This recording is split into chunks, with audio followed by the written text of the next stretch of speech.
আমাদের মেন্টাল এবং ফিজিক্যাল হেলথের জন্য সবচেয়ে ইম্পর্টেন্ট আমাদের গাটটাকে হেলদি রাখা। এই গাটটাকে হেলদি রাখার জন্য সবচেয়ে বেশি কার্যকরী যে ডায়েটটা আমি আপনাকে বলবো, ফিজিক্যাল অ্যাক্টিভিটিস করা। নর্মাল হাঁটা চলা অন্তত ৪৫ মিনিট, অথবা যোগা করা, অথবা ওয়েট ট্রেনিং করা, অথবা বাসার কাজ করা, কায়িক পরিশ্রমগুলো নিজের হাতে নিজে করা। অন্তত দিনে ২৪ ঘন্টার মধ্যে ৪৫ মিনিট করেন, তাহলে আপনার গাটের জন্য সবচেয়ে বেশি ভালো হবে। সেকেন্ড যে জিনিসটা খুব ইম্পর্টেন্ট, যে খাবারগুলো আমাদের গুড ব্যাকটেরিয়াকে সবচেয়ে বেশি খুশি করে, সেটা হচ্ছে পেয়ারা, আনারস, ডালিম, বিশেষ করে বেগুন, যত রকম সবুজ রঙের শাকসবজি আছে এবং পার্পল কালার, রেড কালার যত রকম সবজি আছে, আপনার শরীরকে প্রচন্ড শক্তিশালী করে ফেলে ভায়া মাইক্রোবায়োটিক ফুড।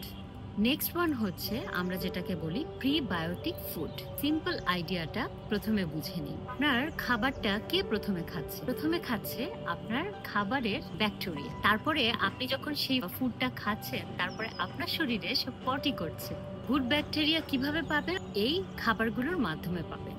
এরা প্রথমে আপনার রক্তে মিশে যাবে এবং রক্ত থেকে ডিরেক্টলি আপনার মাথায় চলে যাবে। রসুন, বানানা, ইভেন নর্মাল ফাইবার বেসড যেসব খাবার আছে, ফার্মেন্টেশন ফুডস আছে, অথবা প্রিবায়োটিক ফুড আছে, এরা হচ্ছে আপনাকে গুড ব্যাকটেরিয়া প্রোভাইড করবে।